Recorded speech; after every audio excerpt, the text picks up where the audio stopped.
Hey y'all, it's Dr. Rhonda Taylor Bullock here at We Are. I am the co-founder and lead curator.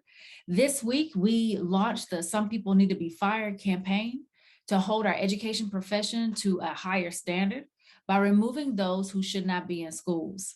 Our goal is to bring awareness to the need to remove racial abuse from educational spaces. Shout out to our partners, both near and far, who collaborated and came together with us. Special shout out to Youth Justice Project and the Education Justice Alliance for being a part of our steering committee. Educators, along with faculty and staff that support school operations, are some of the hardest working people.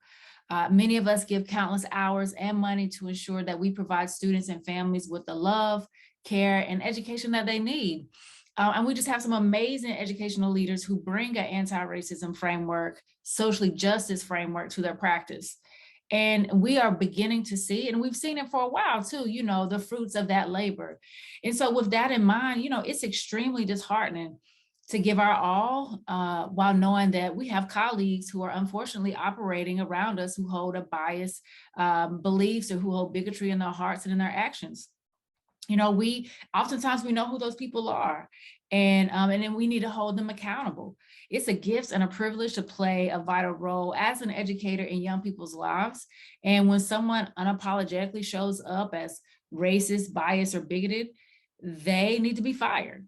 Being an educator isn't for everyone, and there are other places that are better suited for those individuals and their gifts and their talents. We really need to normalize, as our partner Letha Muhammad said, firing people who embody racial harm. Like, we need to normalize that language because there's no place for it in education.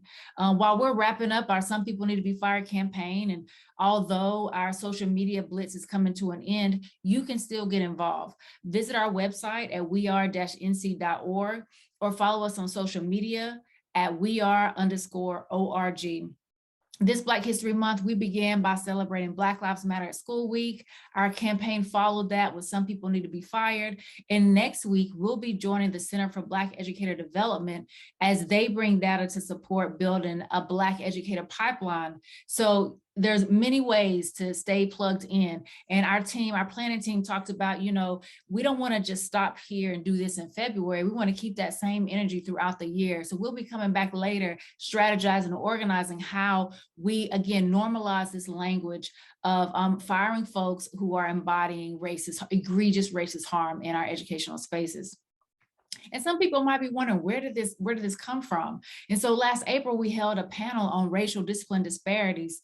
And one of our takeaways was that, some people just need to be fired. Like, two of our guests, Tyler Wittenberg and Andrea Rouse, said it a few times, and that was my key takeaway. And so again, we want to normalize that language. We want to normalize that we need to prioritize the pain of our children. Whose pain are we prioritizing when we don't push those educators who are embodying that racist harm against our children? Whose pain are we prioritizing? We need to recenter the children, recenter why we're in education and the purpose of our work. And, at the end of the day, some people need to be fired.